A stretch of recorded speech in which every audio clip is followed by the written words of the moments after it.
Convention floor. It's time for me to assess my mistakes and make sure that I don't make them again. It's time for me to remind myself. Convention floor. It's time for me to assess my mistakes and make sure that I don't make them again.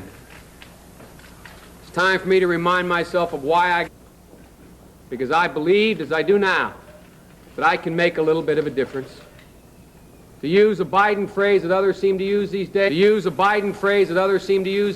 that I can bend history just a little bit. I still believe that.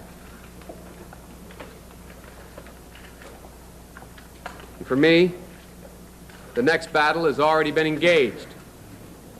For me, there's no doubt that the appointment of Robert Bork to the Supreme Court would profoundly affect our future.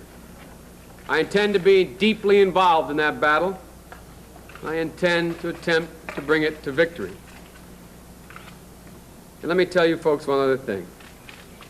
To rekindle the spirit of idealism in this country. I think it's time for the world once again to look at America and be proud of what we stand for. I think it's time for the Democratic Party to demonstrate to the American people that we have that sense of idealism and we're not ashamed of it. The Democratic Party will do that in 1988. But for me, the effort now shifts. First of all, to the Judiciary Committee,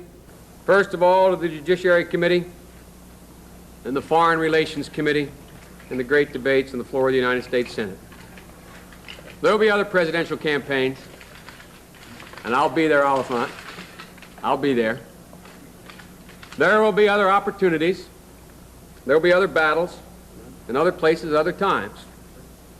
And I'll be there. And I'll be there seeking to share with all Americans and those who will stand with me the promise proclaimed in the communion hymn you've heard me recite, and he will lift you up on eagle's wings and bear you on the breath of dawn and make the sun to shine on you. This country is going to be lifted up, and I'm going to play a big part in doing it. But for now, folks, got to go handle the Bork hearings. I have no questions. I appreciate your consideration. I appreciate you being here. And lest I sarcastic, I should go to the Bork hearing. Thanks, folks. My wife and I thank you very much. And Tommy, thanks for being here. Thanks. See you all later.